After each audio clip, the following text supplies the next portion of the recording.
Bonsoir. Donc vous l'aurez compris, on va parler de lecture maintenant.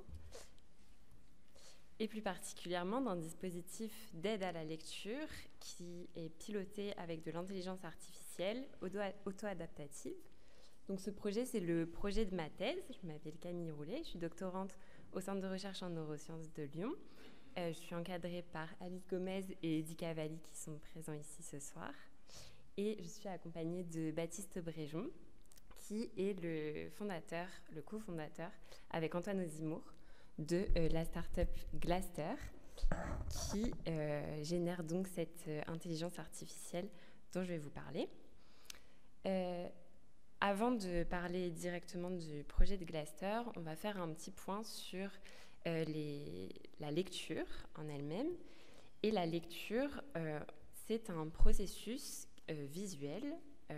Vous avez pu voir avec Nathalie juste avant qu'on peut rééduquer le langage avec le rythme. Mais dans ce projet, on est parti de l'entrée visuelle de la lecture. En effet, l'œil a une acuité visuelle maximale au niveau de la fovea. Et c'est là où le point de fixation du regard va être au maximum.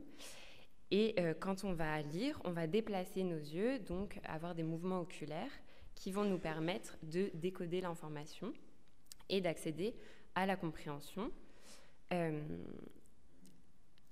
par en fait tout un processus de cascade qui vont aller de l'entrée visuelle du mot à une cascade de processus cognitifs jusqu'à sa compréhension. Et donc, comment est-ce qu'on va venir adapter visuellement le mot ? Eh bien, avec des combinaisons d'adaptation graphique. Et c'est ce sur quoi notre projet se focalise. Et donc, je vais vous faire un petit tour de la littérature sur ces adaptations graphiques, en commençant par les adaptations graphiques qui font consensus dans la communauté scientifique. Et pas que dans la communauté scientifique, puisqu'en fait, on parle de consensus aussi parce que c'est les adaptations qui sont préférées par les utilisateurs, les lecteurs en fait, lorsqu'ils lisent. On va commencer avec la taille de la police. On sait qu'elle doit être grande. Pour le coup, pas de débat sur ce sujet. La recommandation est d'une taille de 14 minimum dans la police d'écriture. Ensuite, concernant la police d'écriture, il existe des polices avec des sérifs. Les sérifs, ce sont ces petites extensions aux extrémités des lettres qui, on le sait, viennent perturber en fait la vitesse de lecture. Et donc, pour les lecteurs en difficulté, c'est vraiment important de privilégier des polices d'écriture sans sérif. Et ensuite, au niveau de la combinaison de la couleur de police et de la couleur de l'arrière-plan, on sait aujourd'hui qu'une écriture noire sur un fond clair est à privilégier. Elle est à la fois préférée par les lecteurs et à la fois plus efficace. Quand je parle d'efficacité, c'est par rapport à des tests qui ont été effectués en laboratoire, qui vont s'attacher à regarder la vitesse de lecture, la précision et parfois la compréhension. Alors, ces adaptations graphiques, elles étaient consensuelles, mais il y a beaucoup plus d'adaptations graphiques qui font débat dans la littérature. Et on va commencer avec la police d'écriture. La police dyslexie ou open sense, c'est des polices que vous connaissez peut-être. C'est des polices qui ont été créées pour empêcher ce phénomène de confusion entre les lettres. Elles ont des bords beaucoup plus arrondis qui empêchent de confondre ce type de lettres qui ont une base qui est assez similaire.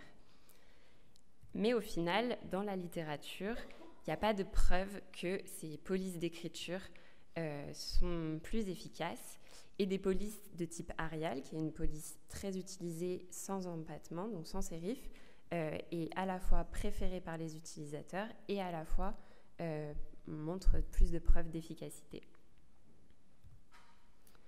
Concernant l'espacement interlettres maintenant, historiquement, un large espacement interlettres a pu être recommandé pour éviter ce phénomène de crowding visuel qui va, chez certains lecteurs, notamment dyslexiques, créer une confusion entre les lettres, un chevauchement en fait entre les lettres.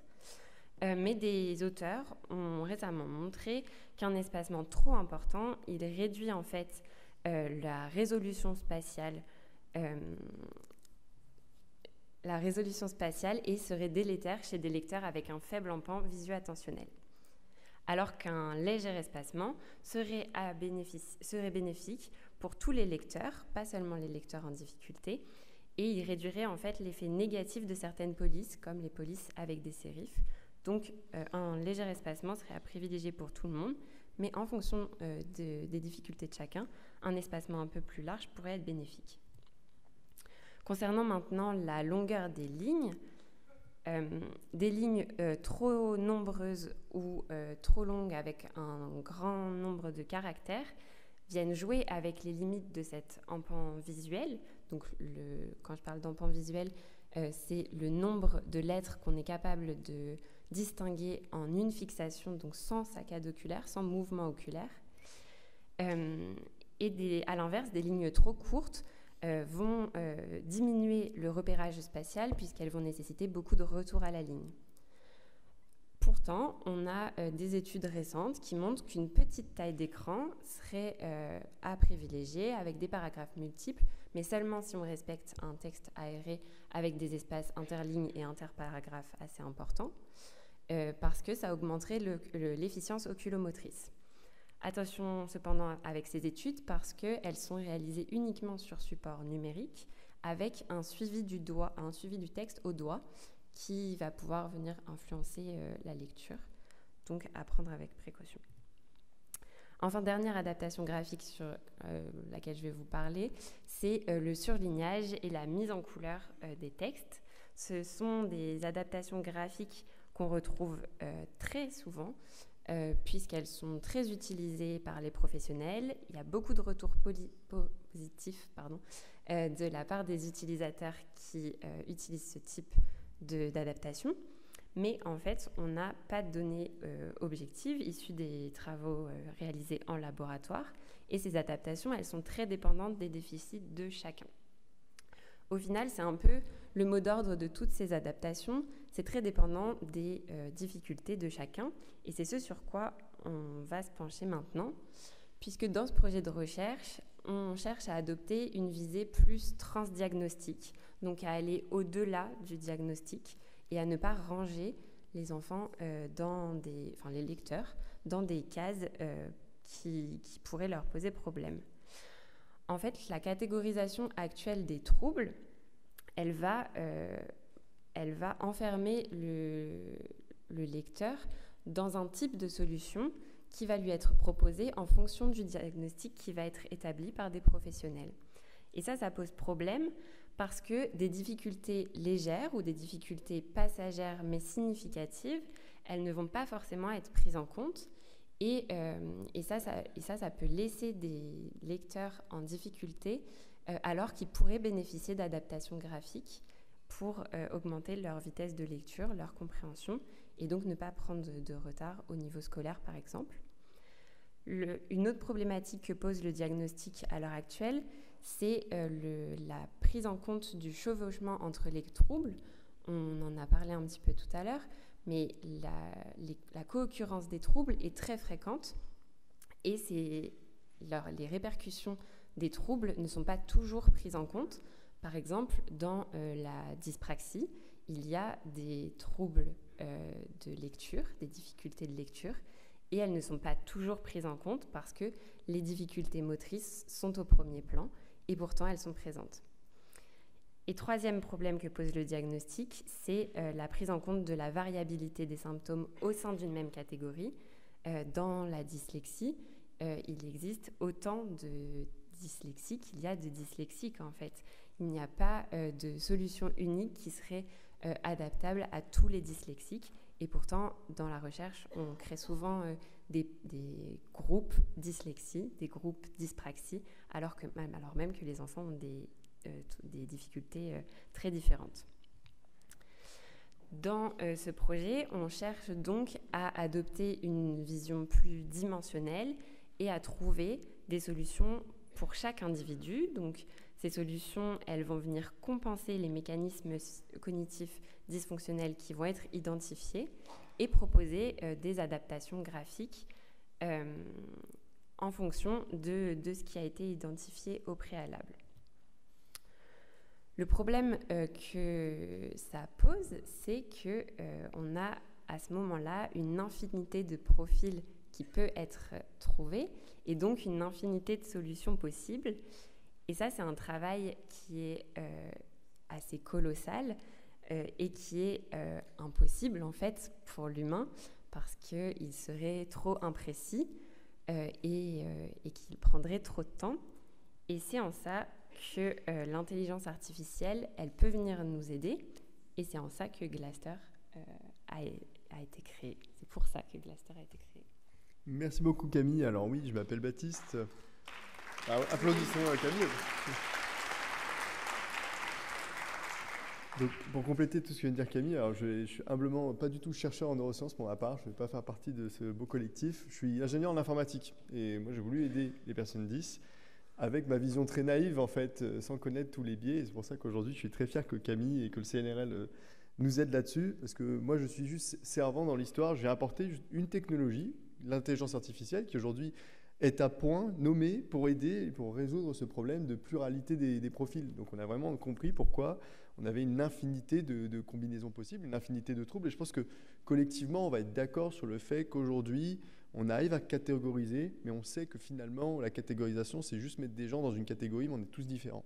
Et donc du coup, l'idée, c'est d'avoir ce point de vue plus, voilà, par le dessous, par le besoin, de trouver quelque chose qui me sied, la chaussure à mon pied, indépendamment des troubles diagnostiqués. Alors, grossièrement, un cas d'usage de Glaster, c'est de pouvoir déposer tous des documents et appliquer des adaptations graphiques dont on parlait tout à l'heure, cette fois-ci sur mesure à mes besoins, grâce par exemple à un test cognitif qu'on a pu embarquer, qu'on a pu tester. Donc en fait, l'IA va apprendre de la personne, et c'est là où c'est fort, c'est que ces infinités de possibilités, elle a été entraînée pour les trouver, elle va trouver celles qui fonctionnent bien pour la personne. C'est là la force de l'IA. Et en plus, deuxième avantage, c'est que je peux l'appliquer sur n'importe quoi. Donc là, je voyais tout à l'heure, il y avait beaucoup de personnes qui travaillaient dans l'éducation, mais au quotidien, ça peut être quelque chose d'assez angoissant de se dire je vais avoir des personnes à qui je vais délivrer des connaissances, délivrer des documents, et malheureusement, je sais que ce document, il n'est pas accessible, il n'est pas la bonne forme telle qu'il faudrait qu'il le soit. J'ai deux options, soit je m'amuse à le faire, ça ne m'amuse pas très longtemps, et surtout, on commence à voir 10% de la population, ça veut dire que j'ai quasiment 10% de mes documents à retraiter individuellement, ou alors je peux m'appuyer sur des outils qui aujourd'hui vont exister, d'où l'intelligence artificielle pour faire ce genre de choses. Et plus largement, c'est vrai qu'on a beaucoup parlé d'enfants. Un enfant qui est en difficulté, je voyais la spirale tout à l'heure dans la dyscalculie, on le retrouve dans la lecture. Quelqu'un qui n'aime pas lire, il va moins lire. Quelqu'un qui va moins lire, va encore moins bien lire, et ainsi de suite. Donc on va les rebooster, on va casser cette dynamique avec en plus ce système d'adaptation de texte, un système de gamification, parce qu'on le sait, c'est quelque chose qui est très important, même dans une construction voilà, de l'apprentissage. Voilà. Moi, je ne vais pas en dire plus. Glaster, c'est en tout cas une entreprise lyonnaise qui est là pour aider via l'IA et qui est le support seulement du collectif en neurosciences. Et bien sûr, le petit mot sur la Maison des 10. Pourquoi? Encore une fois, ça fait écho à la mission d'Atout 10. Premièrement, parce que un lieu où les gens se rencontrent, c'est un lieu aussi où on va pouvoir discuter de cette pluralité de profils. Encore une fois, on l'a dit, on est tous différents, mais on peut tous aller au même endroit par contre. Et c'est idéal aussi, on l'a dit, pour le recrutement. Alors, je ne vais pas faire la campagne de recrutement pour le projet, parce que nous, on est un peu peut-être en retard sur ça par rapport aux autres projets, donc on laisse la place aux autres bientôt. Et encore une fois, voilà, une Maison des 10, c'est clairement un lieu destiné au recrutement, destiné à la mise en relation, destiné à la découverte aussi de Glaster pour ces personnes. Et j'espère qu'on pourra aider le plus de personnes rapidement. Voilà, merci beaucoup.